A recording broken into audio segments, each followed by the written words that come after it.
A few moments later, we all lifted our eyes in awe as a spectacular array of South African jets, helicopters, and troop carriers rode in perfect formation over the Union building. क्या हुआ? कुछ ही पल बाद, ये inauguration के समय की बात है, कुछ ही पल बाद वी ऑल, हम सब ने लिफ्टेड आवर आइज, अपनी आंखें ऊपर को उठाई। क्यों उठाई? क्योंकि इन आ का मतलब होता है चकित होकर, यानी चकित होकर, as a spectacular array. Array का मतलब होता है एक श्रृंखला, या कह सकते हैं एक लड़ी टाइप।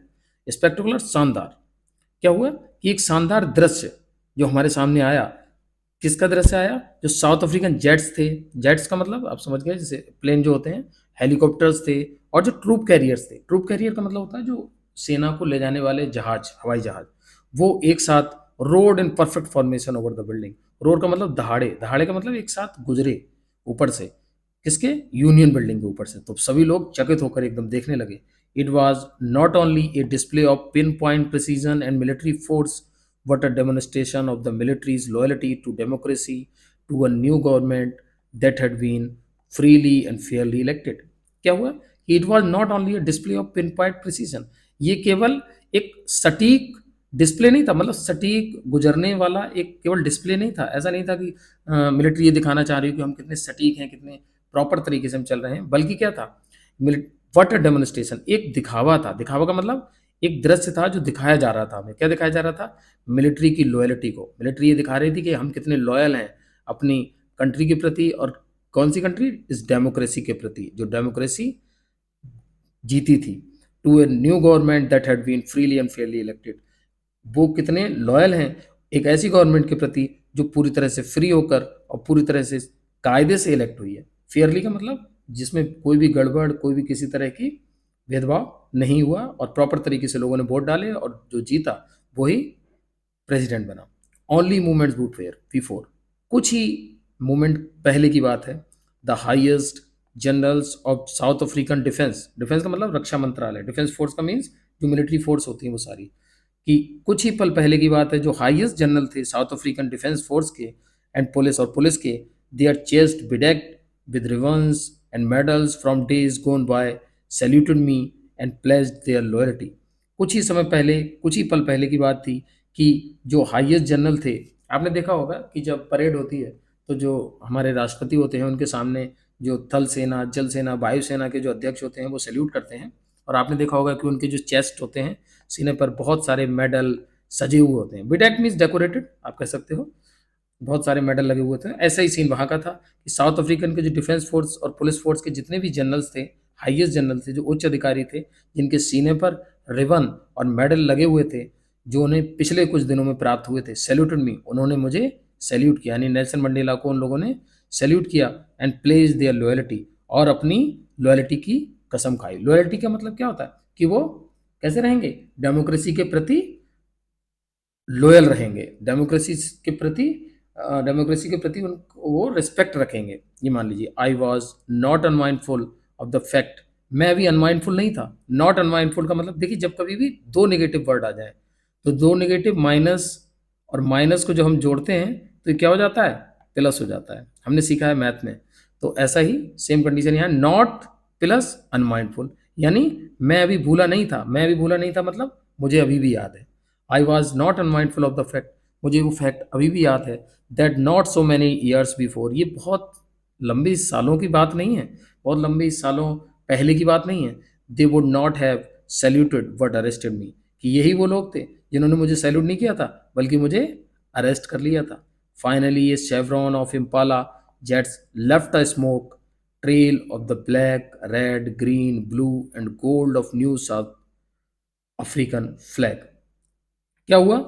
फाइनली, अंततः एक सेवरॉन, सेवरॉन का मतलब होता है बी पैटर्न बनाना। बी पैटर्न का मतलब जैसा जो साउथ अफ्रीकन फ्लैग होता है उसकी आकृति ऐसे, इस तरीके से ये बी पैटर्न बन गया। इस तरीके से black colour, red colour, green colour, blue colour and gold colour, जो कलर थे जो साउथ अफ्रीकन फ्लैग में होते हैं, वो सारे कलर से एक एक झंडे के जैसा निशान बनाते हुए जो जेट्स थे वो अपने पीछे धुएं से ऐसा निशान बनाया जिससे कि साउथ अफ्रीकन फ्लैग बन गया। ऐसे निशान को लोगों ने देखा। द डे वॉज सिम्बोलाइज्ड, आज का दिन सिम्बोलाइज किया जाएगा, मतलब याद किया गया, फॉर मी, मेरे लिए by the playing of our two national anthems. ये दिन मैं याद रखूंगा, क्यों? क्योंकि आज के दिन दो नेशनल एंथम गाए गए थे। And the vision of whites singing Nkosi Sikelel. हो सकता है मेरा प्रोनाउंसिएशन गलत हो, तो please forgive me. I Africa, ये क्या था? ये गोरे लोगों का नेशनल एंथम था। यहाँ इतना आप समझिए अपार्थाइड था कि नेशनल एंथम भी अलग अलग थे। And blacks singing Die Stem. और ब्लैक कौन सा नेशनल एंथम गा रहे थे? डाई स्टेम वाला, the old anthem of the republic, जो कि साउथ अफ्रीकन पुराना जो नेशनल एंथम था उसको वो लोग गाते थे। आल्दो, हालांकि that day neither group knew, उस दिन दोनों ग्रुपों में से कोई नहीं जानता था the lyrics of the anthem they once despised, एक दूसरे के नेशनल एंथम को। मतलब एक दूसरे के नेशनल एंथम से लोग डिस्पाइज करते थे। डिस्पाइज मीन्स होता है घृणा करना, हेट करना, ठीक है? तो वो एक दूसरे के लिरिक नहीं जानते थे कि तुम जो गा रहे हो उसका क्या मतलब और मैं जो गा रहा हूँ उसका क्या मतलब है, लेकिन फिर भी जिससे पहले लोग घृणा करते थे, अब उन दोनों ने गाया और एक दूसरे के नेशनल एंथम को एक तरीके से इंजॉय किया। They would soon know the words by heart. और ये विश्वास था मंडेला को कि बहुत जल्दी हम दोनों एक दूसरे के एंथम को जान जाएंगे और हम दोनों लोग एक दूसरे के एंथम को रेस्पेक्ट, सम्मान देंगे और मिलकर उसका आनंद लेंगे। फिर देखिए, on the day of the inauguration, जो इनॉग्रेशन का दिन था, I was overwhelmed with a sense of history. मैं पूरी तरह से ओवरहेल्म था। ओवरहेल्म का मतलब होता है ओतप्रोत होना। ओतप्रोत होना मीन्स आप समझ गए होंगे। ओतप्रोत होना मतलब क्या होता है कि पूरी तरह से ना भरा हुआ होना एक तरीके से। किससे? इतिहास के उन दिनों से भरा हुआ था मैं, जो मैंने गुजारे थे। इन द फर्स्ट डिकेड, पहले decade of 20th century. First decade of the 20th century mean समझे? 1910, ये मान लीजिए first decade of the 20th century.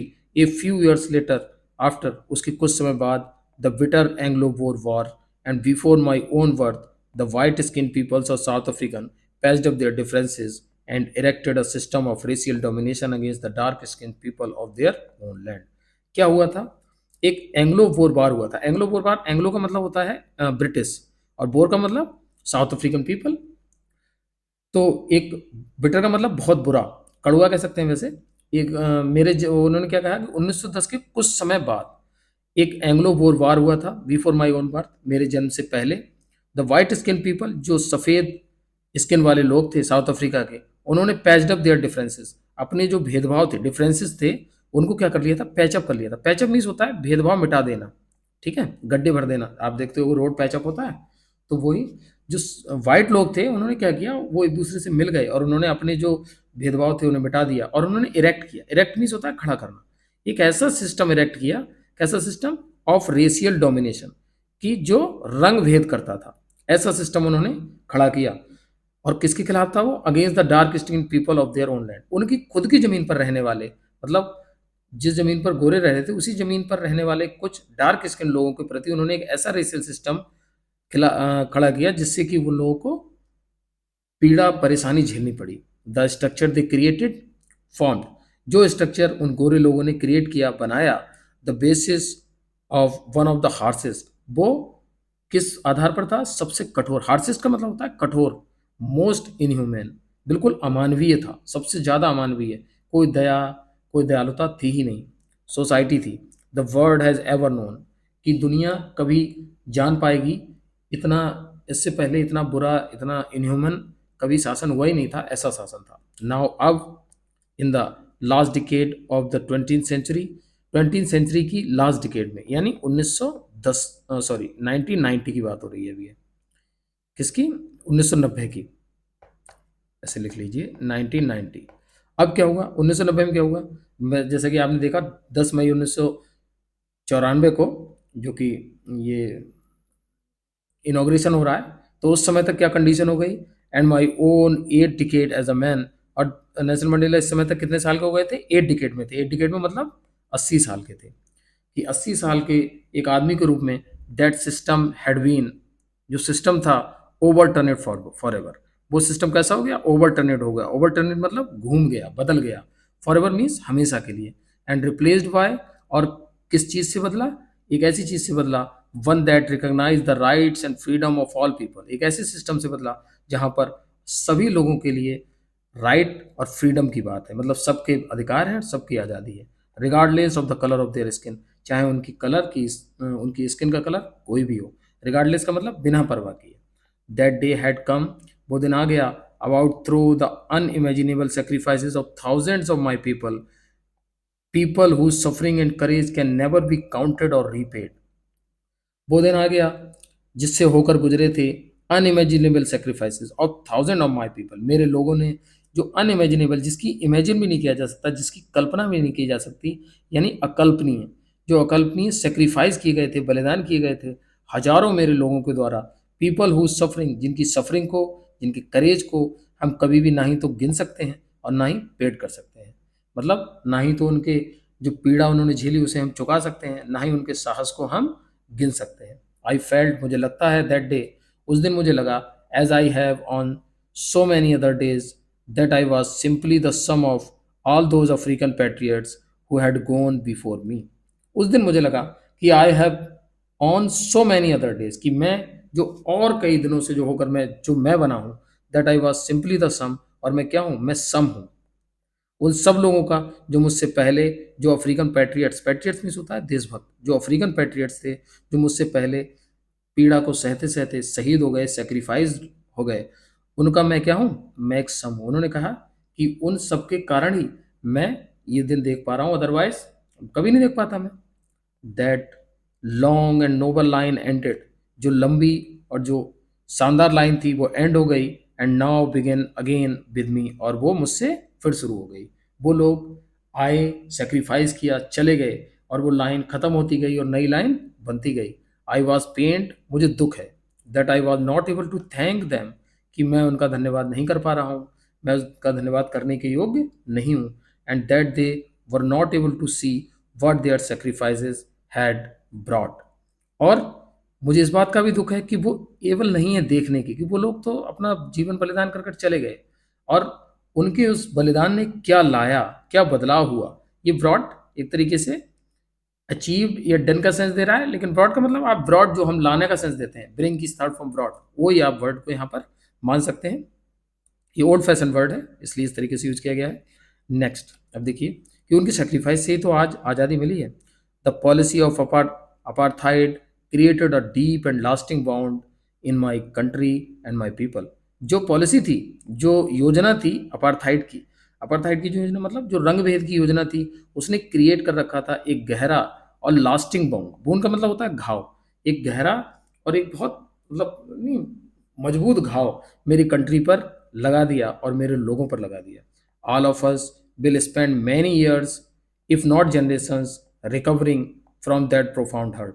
हम सब, ऑल ऑफ अस मतलब हम सब, विल स्पेंड मैनी ईयर्स, बहुत सारे साल गुजारेंगे, इफ नॉट जनरेशंस, यदि हमने ज़्यादा तरक्की कर ली, अगर तरक्की हम नहीं कर पाए एकदम, तो जनरेशन गुजारनी पड़ेगी, मतलब पीढ़ियां गुजर जाएंगी रिकवर करने में, जो प्रोफाउंड हर्ट, जो दुख हमें मिला था, उस दुख की भरपाई करने में। But the decades of operation, लेकिन जो दशकों का दबाव था और जो ब्रूटैलिटी थी, ब्रूटैलिटी मीन्स होता है क्रूएलिटी, मतलब निर्दयता, हैड अनदर अनइंटेंडेड इफेक्ट। अच्छा, जो ये दबाव था और जो क्रूरता थी, इसका एक और इफेक्ट पड़ा। इफेक्ट कैसा था, अनइंटेंडेड। अनइंटेंडेड का मतलब जो होता है जिसकी उम्मीद ना की जाए, ऐसा एक और असर पड़ा। क्या असर पड़ा, एंड दैट वाज, और वो असर ये था कि it produced the Oliver Tambos, the Walter Sisulus, the chief Luthulis, the Yusuf Dadoos, the Bram Fischers, the Robert Sobukwes of our time. क्या हुआ कि अगर ऐसा ब्रूटैलिटी ना होती, अगर ऐसा दबाव या प्रेशर ना होता, तो ऐसे लोग कभी पैदा नहीं होते। देखिए, जब ज़्यादा पीड़ा होगी तो ज़्यादा पीड़ा को झेलने वाले लोग होंगे, यही इस स्टोरी को बता रहा है। और देखिए, एक बात इसमें नोट करने वाली है कि ये दोनों जो नाम है, ये सारे जितने भी नाम दिए हुए हैं, जैसे ओलिवर टेम्बोस, तो टेम्बो के आगे एस लगा हुआ है, इसका मतलब प्लूरल है, और दूसरे ये दा भी लगा हुआ है। कभी कभी हम ऐसे कह सकते हैं, जैसे कोहली जैसे लोग ऐसा खेल सकते हैं, तो हम द कोहलीज कह सकते हैं। ठीक है, कोहली के आगे द लगा देंगे और द के बाद कोहली को प्लूरल कर देंगे। इसका सेंस क्या होता है कि कोहली जैसे लोग, इसमें मतलब ओलिवर टॉम्बेस का मतलब क्या कह रहे हैं कि उस जो ब्रुटैलिटी और जो ऑपरेशन था, उसने ओलिवर टेम्बोस जैसे लोग पैदा किए, वॉल्टर सिसुलस जैसे लोग पैदा किए, चीफ लुतलिस और यूसुफ डेडोस जैसे लोग, जिनके जो कैसे थे, जो मैन ऑफ सच एक्स्ट्रॉर्डिनरी, ऐसे व्यक्ति जिनके पास एक्स्ट्रॉर्डिनरी, एक्स्ट्रॉर्डिनरी मीन्स असाधारण, क्या था, करेज था, असाधारण करेज था। असाधारण करेज का मतलब क्या होता है? असाधारण उनमें धैर्य था, विजडम थी और जेनरसिटी थी, उदारता थी। That their skin oh sorry that their like may never be known again, कि ऐसा व्यक्ति अब मुश्किल से ही कभी पैदा होगा। क्यों होगा पैदा? क्योंकि ना ही तो अब ऐसी ब्रूटैलिटी है और ना ही ऐसी क्या है, ऑपरेशन है। तो इसमें एक बात बहुत अच्छी बताई गई है कि जब कोई ज़्यादा परेशानी, ज़्यादा दुख या ज़्यादा पीड़ा होती है, तभी कोई अच्छा करेजियस और जेनरस व्यक्ति का उदय होता है। और ये वो लोग हैं जिनके सेक्रीफाइस के कारण नेल्सन मंडेला जीत पाए थे, नेल्सन मंडेला प्रेसिडेंट बन पाए थे। ये सभी नाम आपको याद करने होंगे, ये एक बार इन सभी नामों से गुथरो होना ज़रूरी है। अब आगे पढ़ते हैं। Perhaps it requires such depths of operation, शायद ऐसे करेक्टर पैदा होने के लिए ऐसा ऑपरेशन जरूरी होता है। ऑपरेशन मतलब दबाव। To create such heights of character, जिससे कि इतने ऊंचे करेक्टर के लोग पैदा हो पाए। अगर इतना दबाव नहीं होगा तो ऐसे लोग पैदा ही नहीं होंगे। My country is rich in the minerals and James that lie beneath it's soil. मेरी कंट्री जिसमें खनिज भी पर्याप्त हैं, जिसमें जेम्स भी पर्याप्त हैं, मतलब जिसमें बहुत सारे जैसे हीरे मोती जवाहरात हैं, इसकी जमीन, इसकी सॉइल के नीचे, बीनीथ का मतलब नीचे। What I have always known that it's greatest wealth, लेकिन मैं जानता था, हमेशा से जानता आया हूँ, इसकी सबसे जो मेन पूंजी क्या है? इज इट्स पीपल, इसके लोग। इसके लोग इसकी मुख्य पूंजी है। इसमें जेम्स भी हैं, इसमें मिनरल्स भी हैं, लेकिन इन सब की इतनी कीमत नहीं है जितनी कि यहाँ के लोगों की है। लोग कैसे हैं? Finer and truer than the purest diamond, जो कि अच्छे हैं और सच्चे हैं, प्योरेस्ट डायमंड से भी ज़्यादा। मतलब एक शुद्ध अगर डायमंड लिया जाए उससे भी यहाँ के लोग अच्छे और सच्चे हैं। It is from these comrades in the struggle, और यही वो कॉमरेड्स थे, यही वो साथी थे जो उस स्ट्रगल में, that I learn the meaning of courage, जहाँ से मैंने सीखा मीनिंग ऑफ करेज, मतलब मैंने साहस का मीनिंग सीखा। इन्हीं लोगों से तो सीखा है। टाइम एंड अगेन, कई बार, I have seen men and women risk and give their lives for an idea. मैंने देखा लोगों को कि कैसे आदमियों ने, औरतों ने अपने जीवन को रिस्क में डाल दिया केवल एक आइडिया के लिए। कौन सा आइडिया था? एमेनिसिपेशन का, आज़ादी का, लिबर्टी का, फ्रीडम का। I have seen man stand up to attacks and torture without breaking, showing a strength and resilience that defies the imagination. मैंने देखा, आई हैव सीन, मैंने देखा आदमी को, वो खड़े रहे अटैक के सामने, टॉर्चर के सामने, बिना टूटे, बिना दिखाए, उन्होंने बिल्कुल भी अपनी स्ट्रेंथ को नहीं गिरने दिया, अपने रेजिलेंस को बनाए रखा। रेजिलेंस मीन्स होता है दृढ़ता। एंड डिफाइज द इमेजिनेशन, और इमेजिनेशन को डिफाई कर दिया। डिफाई का मतलब क्या होता है? अवज्ञा कर दी, यानी मतलब जो दुख था उसे झेला। I learn it that courage was not the absence of fear. मैंने सीखा कि करेज, ये बहुत इंपॉर्टेंट चीज़ है, आपको याद भी होनी चाहिए कि करेज का मतलब ये नहीं होता कि आप में absence ऑफ फियर है, आप में डर नहीं है और आप करेजियस हो। What the Trump over it, बल्कि करेज का मतलब क्या होता है? कि आपके पास डर पर जीत होनी चाहिए। The brave man is not he who does not feel afraid. बहादुर व्यक्ति वो नहीं है जिसे डर नहीं लगता, बल्कि but he who conquers that fear, बल्कि बहादुर व्यक्ति वो है जो उस डर को कंक्वेयर कर लेता है। कंक्वेयर मीन्स होता है जीतना, जो उस डर पर विजय प्राप्त कर ले। अच्छी लाइन है ये, आपको याद रखनी चाहिए, जीवन में भी काम आएगी। कि करेज का मतलब ये नहीं कि आपके अंदर अब्सेंस ऑफ फियर है, यानी आपके अंदर डर नहीं है तो आप करेजियस हो, बल्कि करेजियस होने का मतलब ये है कि आप डर को जीत चुके हो। No one is born hating another person, कोई भी व्यक्ति जन्म से किसी से हेट नहीं करता, घृणा नहीं करता, because of the colour of his skin, किसी की स्किन के लिए। जैसे ये हमें बचपन से ही थोड़ा ही पता होता है कि इसकी ऐसी स्किन है तो इससे घृणा करो, इसकी ये पर्सनैलिटी है तो इससे घृणा करो, और हिज बैकग्राउंड, या इसका ये बैकग्राउंड है उस पर उससे घृणा करो, और हिज रिलीजन, या इसका ये धर्म है उससे घृणा करो। ये तो हम सीखते हैं जब जीवन में जन्म लेते हैं, तब हमें ये कुछ परिस्थितियाँ, कुछ लोग ये डराते हैं, धमकाते हैं, सिखाते हैं, तब जाकर लोगों के अंदर हेट पैदा होती है। People must learn to hate, लोग सीखते हैं हेट करना। And if they can learn to hate, और यदि वो हेट करना सीख सकते हैं, they can be taught to love, तो उन्हें प्रेम करना भी सिखाया जा सकता है। For love comes more naturally to the human heart than its opposite. और लव तो हमारी इंटरनल फीलिंग है, प्रेम तो हम बहुत नेचुरली और बहुत आसानी से सीख सकते हैं इसके अपोजिट के कंपैरिजन में। मतलब हेट के कंपैरिजन में हम लव तो बहुत आसानी से सीख जाएंगे। Even in the grimmest times in prison, यहाँ तक कि सबसे ग्रिम, ग्रिम का मतलब होता है दुख भरा दिन, यहाँ तक कि सबसे जो दुख भरे समय था जेल में, when my comrades and I were push to our limits, हम लोगों को हमारी लिमिट तक पुश किया गया, मतलब जहां तक हम झेल सकते थे वहां तक हमें परेशान किया गया। I would see A glimmer of humanity in one of the guards. जो गार्ड हमें परेशान कर रहे थे उनके अंदर भी मैंने एक ग्लिमर ऑफ ह्यूमैनिटी देखी। मतलब कितने भी वो निर्दयता दिखा रहे हो, कितने भी वो निर्दयी हों, लेकिन फिर भी उनके अंदर मैंने एक ह्यूमैनिटी की झलक देखी। Perhaps just for a second, हो सकता है वो केवल सेकेंड के लिए देखी हो, but it was enough to reassure me and keep me going. और यही वो चीज़ थी जिसने मुझे रीअश्योर करता रहा, मुझे विश्वास दिलाती रही और मैं चलता गया। क्या होता, इससे मैं सीख सीख रहा था कि कितना भी व्यक्ति इनह्यूमन हो लेकिन फिर भी उसके अंदर एक मानव है और फिर भी उसके अंदर कुछ दया है। Man is goodness is a flame that can be hidden but never extinguished. Man की जो गुडनेस है, आदमी की जो अच्छाई है, वो एक फ्लेम की तरह है, मतलब एक ज्योति की तरह है जिसे छिपाया जा सकता है, बुझाया नहीं जा सकता। बहुत शानदार ये चैप्टर था। हम थोड़ा सा आगे पढ़ेंगे। अच्छा, एक्सटिंग्विश मीन्स बुझाना होता है, फ्लेम मीन्स ज्योति की तरह, मतलब जलाना, एक तरीके से कहना चाहिए, भड़काना कह सकते हैं आप। नेक्स्ट आगे बढ़ते हैं। क्या कह रहे हैं वो, in life every man has twin obligation. जीवन में हर व्यक्ति की दो ऑब्लिगेशन होती है। ऑब्लिगेशन मीन्स होता है जिम्मेदारियां, ठीक है। हर व्यक्ति की दो जिम्मेदारियां होती हैं जीवन में। ऑब्लिगेशंस टू हिज फैमिली, पहली जिम्मेदारी होती है उसके परिवार के प्रति, उसके पेरेंट्स के प्रति, to his wife and children. मतलब ये सारी, ये जो पहला पार्ट दिया गया है, उसकी पहली जिम्मेदारी होती है उसके परिवार के प्रति, पेरेंट्स के प्रति, वाइफ के प्रति, बच्चों के प्रति। And he has an obligation to his people, और एक जिम्मेदारी होती है उसकी लोगों के प्रति, कम्युनिटी के प्रति, कंट्री के प्रति। दो तरह की ऑब्लिगेशन होती हैं। तो पहली ऑब्लिगेशन क्या होती है, परिवार के प्रति, दूसरी ऑब्लिगेशन कंट्री के प्रति।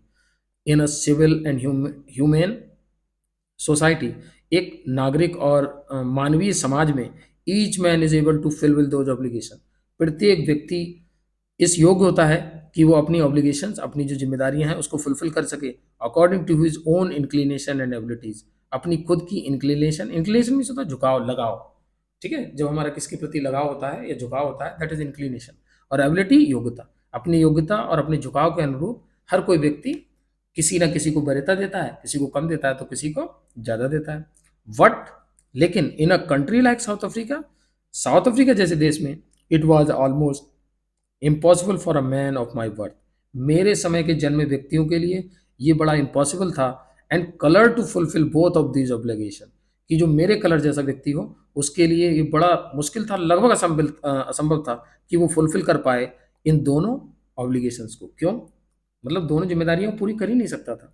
इन साउथ अफ्रीका, साउथ अफ्रीका में क्या था, ए मैन ऑफ कलर, यदि कोई व्यक्ति काले रंग का है, कलर्ड पीपल है, वो attempted to live as a human being, यदि वो कोशिश कर रहा है एक ह्यूमन बीइंग के रूप में रहने को लिए, वाज पनिश, तो उसे पनिश किया जाता था और आइसोलेट कर दिया जाता था। आइसोलेट मीन्स होता है अकेला कर देना, मतलब कहीं अलग जगह ले जाकर उसे बंद कर देना।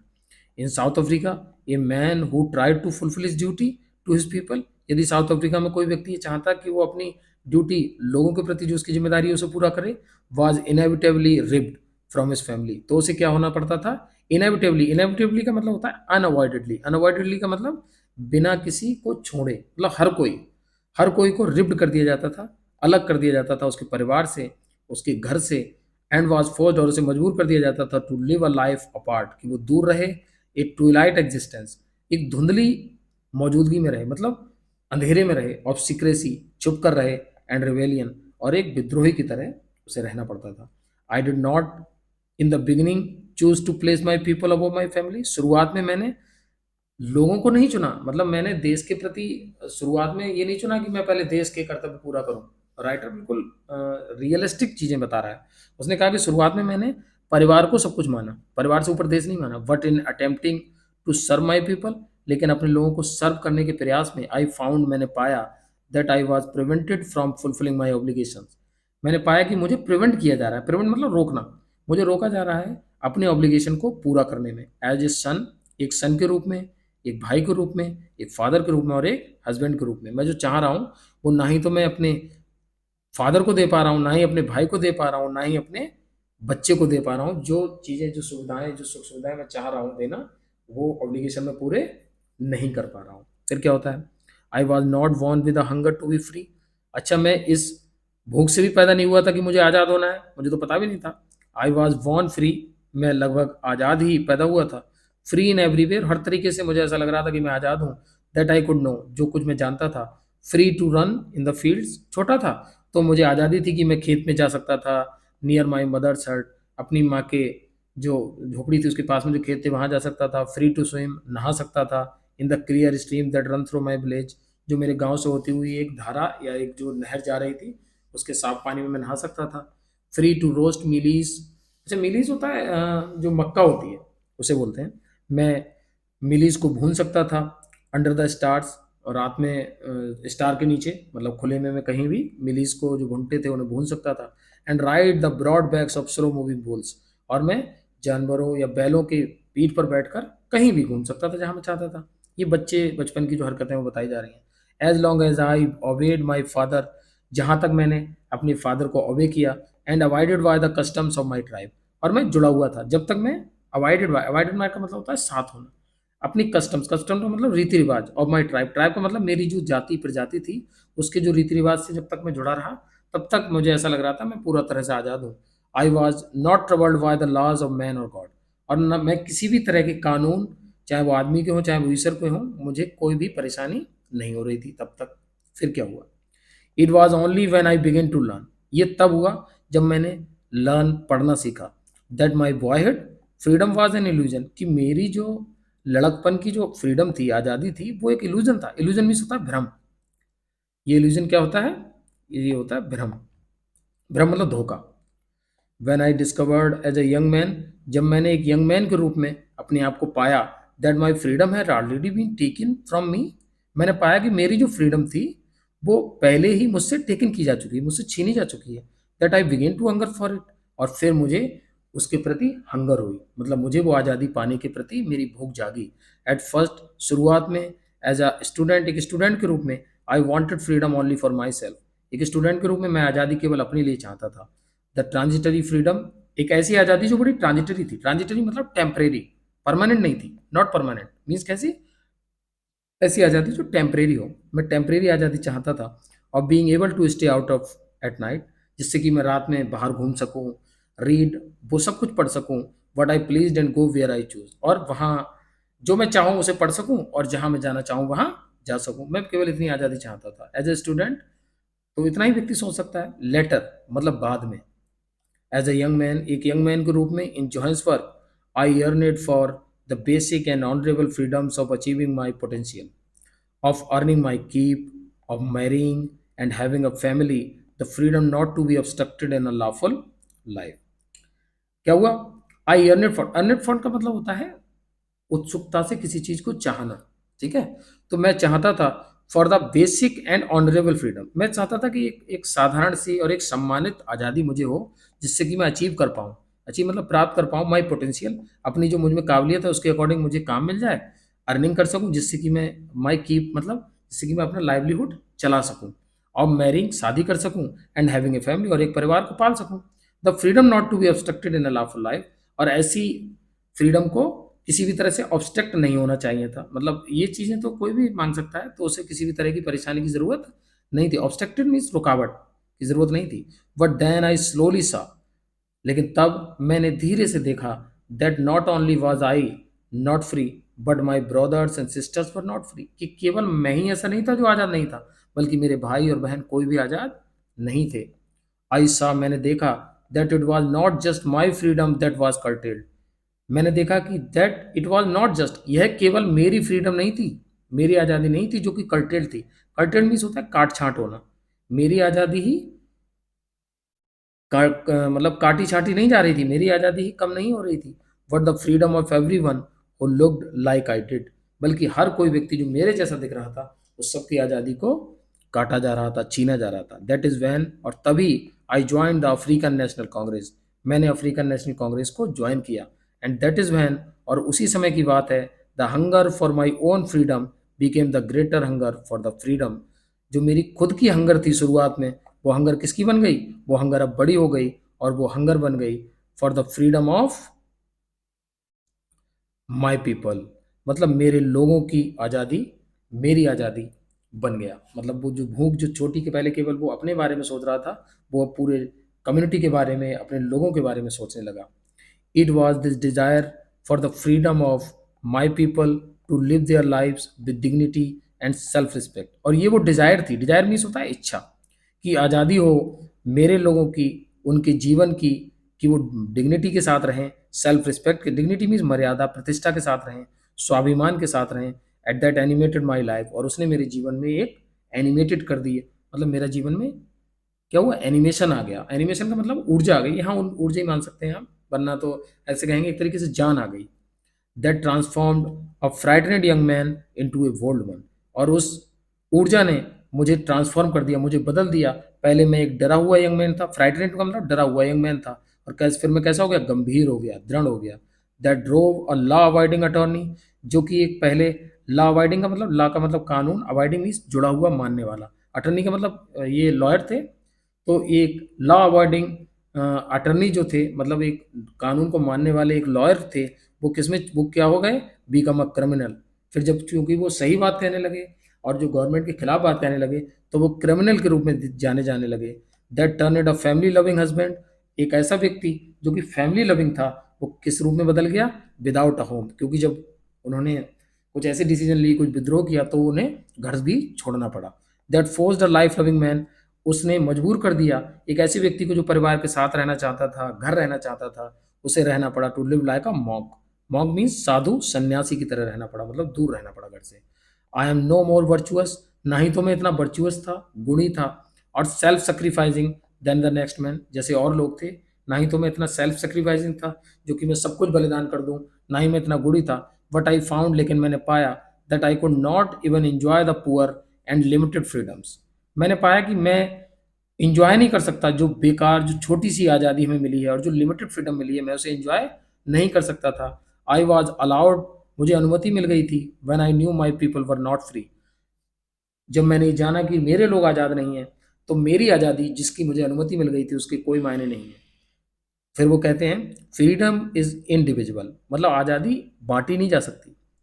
ये नहीं कह सकते हम कि इतने परसेंट आपकी हो गई आज़ादी, इतने परसेंट हमारी आज़ादी हो गई। आज़ादी इनडिविजिबल होती है, ये सबके लिए बराबर होती है। The chains on my any one of my people, यदि मेरे किसी भी व्यक्ति के पास पर चैन है, चैन का मतलब होता है एक तरीके से हथकड़ियाँ, पाबंदियाँ, यदि मेरे किसी भी व्यक्ति के पर पाबंदियाँ हैं, the chains on all of them, तो उन सब पर पाबंदियाँ हैं। The chain on all of my people were the chains on me, और यदि किसी भी मेरे व्यक्ति पर चैन है, तो वो मुझ पर भी चैन है। मतलब क्या, क्या कहना चाह रहे हैं कि the chain on any one of my people, मेरे किसी भी लोगों पर जो भी अगर हथकड़ियाँ, पाबंदियाँ हैं, तो वो उनमें से किसी पर भी हैं। The chain on all of my people were the chain on me, और उन सबकी जो पाबंदियाँ, मेरी पाबंदियाँ, मतलब सबकी परेशानियाँ, मेरी परेशानियाँ।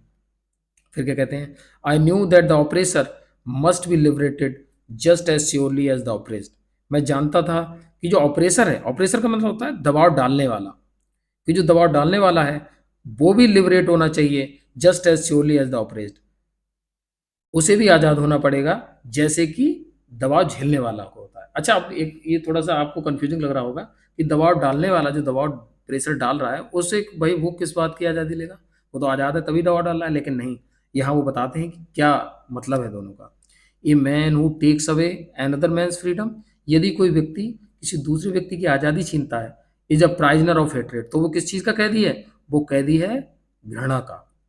किसका कैदी है, घृणा का, हेट्रेड का।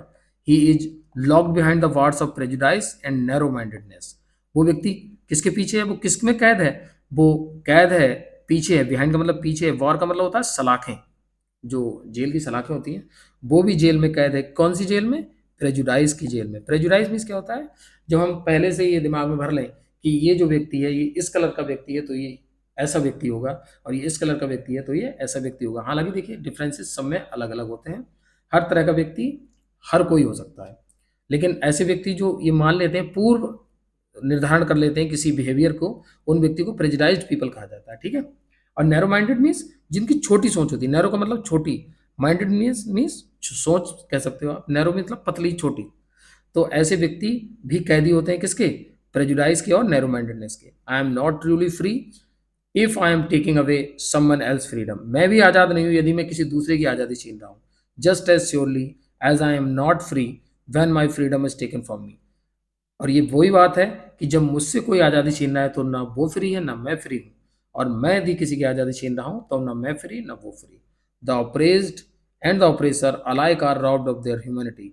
और जो ऑपरेस्ड हैं, जो जिनसे जिन पर दबाव डाला जा रहा है और जो दबाव डाल रहे हैं, वो दोनों ह्यूमैनिटी को रॉब कर रहे हैं, ह्यूमैनिटी को लूट लूट रहे हैं और ह्यूमैनिटी को नुकसान पहुंचा रहे हैं।